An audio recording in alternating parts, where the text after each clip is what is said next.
رسالت مسلک اعلیٰ حضرت مسلک اعلیٰ حضرت رسول اعظم کانفرنس رسول اعظم کانفرنس نعرہ تکبیر نعرہ رسالت۔ مسلمانوں وقت تمام ہوا، 5 منٹ کے اندر اپنی باتوں کو میں ختم کرنا چاہوں گا۔ جیو تو وفادار نبی بن کر کے جیو، مرو تو وفادار نبی بن کر کے مرو۔ میرے نبی فرماتے ہیں جب ایک لڑکی جنم لیتی ہے تو رحمت کے 10 دروازے کھول دیے جاتے ہیں، ایک لڑکا جنم لیتا ہے تو رحمت کا ایک ہی دروازہ کھلتا ہے۔ ہمارے گھروں میں جب کوئی بچہ پیدا ہوتا ہے تو بہت خوش ہو کر کے باپ مولانا کی خدمت میں آتا ہے، کہتا ہے حضرت نام بتا دیجئے۔ حضرت نے کہا غلام مصطفیٰ رکھ دے، کہتا ہے پرانا ہو گیا۔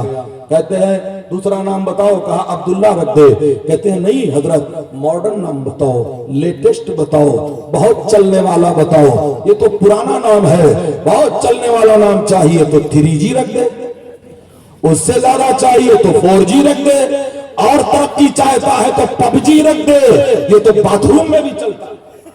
ظالم تجھے خبر ہے ہنسنے کا مقام نہیں رونے کا مقام ہے۔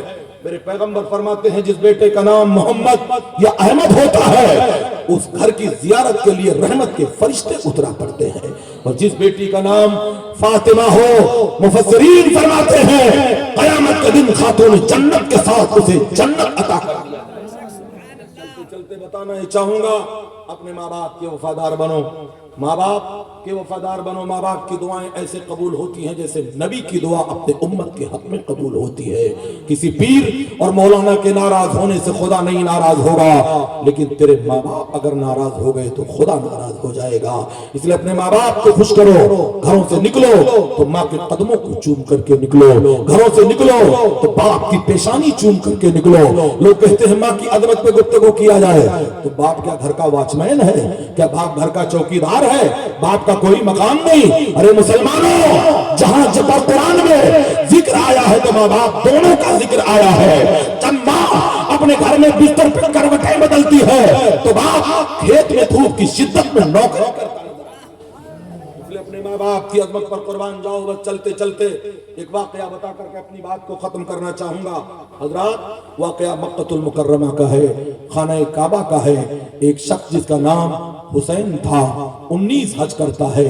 جب بھی یہ حج کرتا میزاب رحمت کے نیچے کھڑے ہو کر کے دعا کرتا مولا میری عبادت کو قبول کر لے۔ آواز آتی تھی بندے تیری عبادت کو تیرے چہرے پہ مار دیا گیا، تیرے حج کو رائے گاہ کر دیا گیا۔ میزاب رحمت کیا ہے؟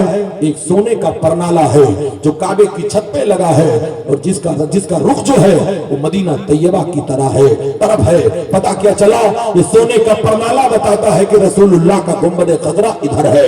اے رسول رحمت کے چاہنے والوں 19 حج کرتا ہے تو یہی جواب ملتا ہے کہ تیرے عبادت کو تیرے چہرے پہ مار دیا گیا۔ 19واں حج کرنے کے بعد طواف زیارت کر کے صحن کعبہ میں آتا ہے، ایک اللہ کے ولی سے ملاقات ہو گئی۔ اس نے اپنا پورا دگرا 19 سالہ سنایا۔ اللہ کا ولی وہ ہوتا ہے جو دلوں پر حکومت کیا کرتا ہے، ظاہر کو بھی دیکھتا ہے باطن کو دیکھتا ہے۔ اس نے سوال کیا بتا کیا تیرے ماں باپ زندہ ہے؟ کوئی خبر نہیں، 19 سال گزر گئے، نہ ماں کے بارے میں کوئی خبر ہے نہ باپ کے بارے میں کوئی خبر ہے۔ اللہ کے ولی نے ڈانٹ کر کہا باہر نکل، کعبے کی گیٹ سے باہر نکل جا ظالم، جا اپنے ماں باپ کی خبر لے، تیرے حد سے زیادہ بہتر ہے اپنے ماں باپ کی خبر لے۔ کہتے ہیں 1 مہینے کی مدت پہ سفر کرتا ہوا اپنے گاؤں پہنچتا ہے۔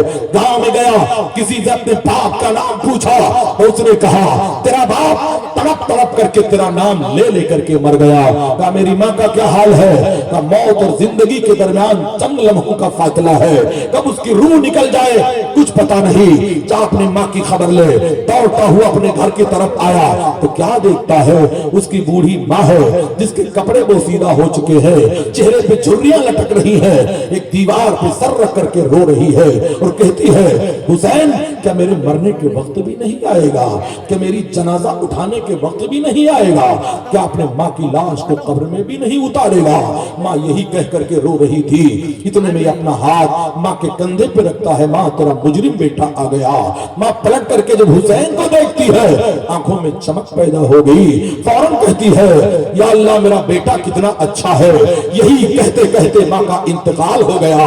اے لوگوں غسل دیا، کفن پہنایا، نماز جنازہ پڑھائی، قبر میں سپرد خاک کر دیا، 6 مہینے تک ٹھہرا،